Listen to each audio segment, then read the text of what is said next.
Eto na. Panghuli natin, itong troll farm. Troll farm. Ito na.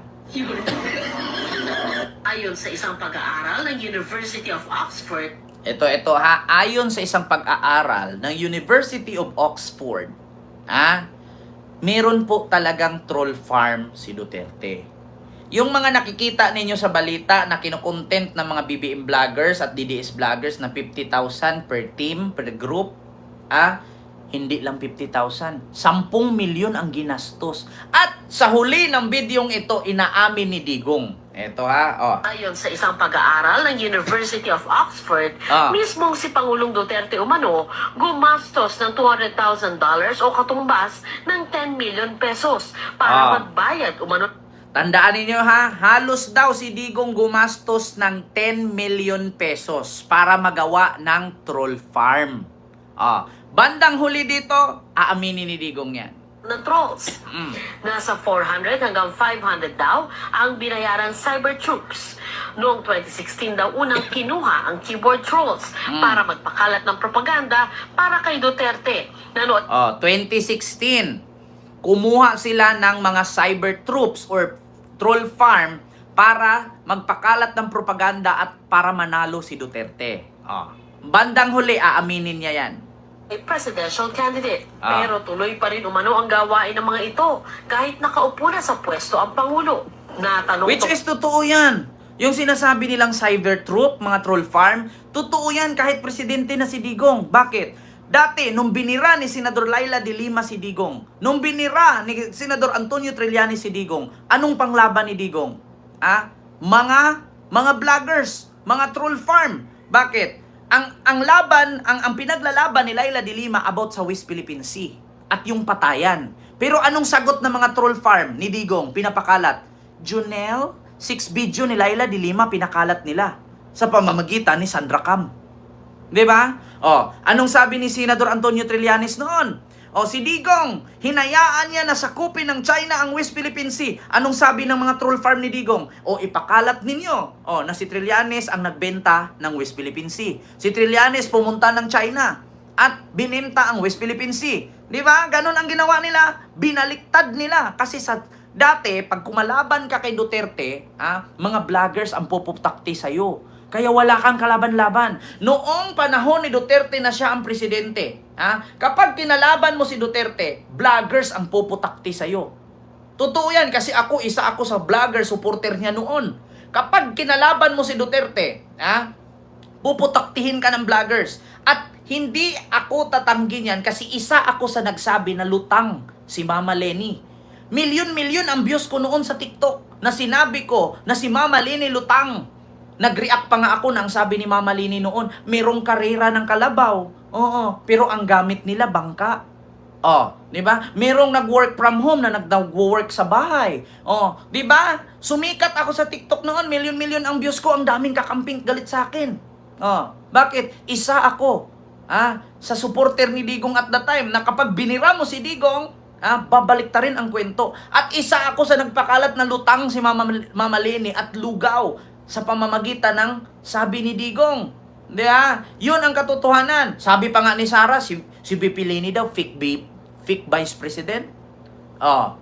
Di ba?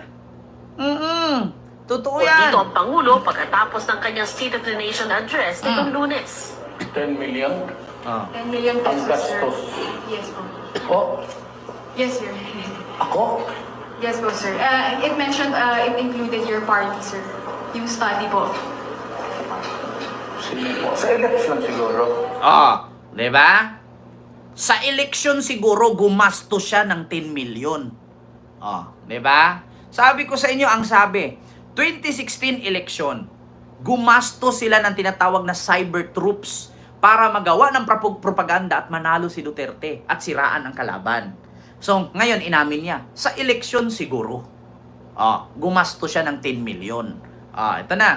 Sa election, more than. Sa eleksyon, more than. Diba? Inamin niya. Sa eleksyon, more than 10 million pa.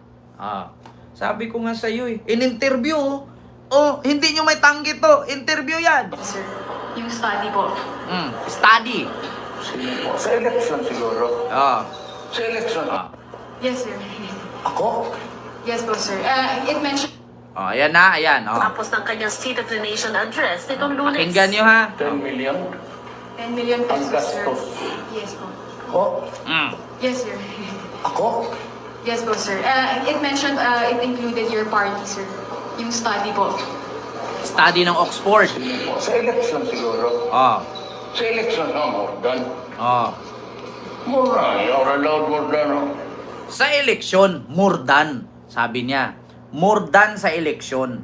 Oo. Di ba? Alam mo, JD, wag mo kong utusan. Kung cellphone mo mahina ang voice niyan, itapon mo. Di ba?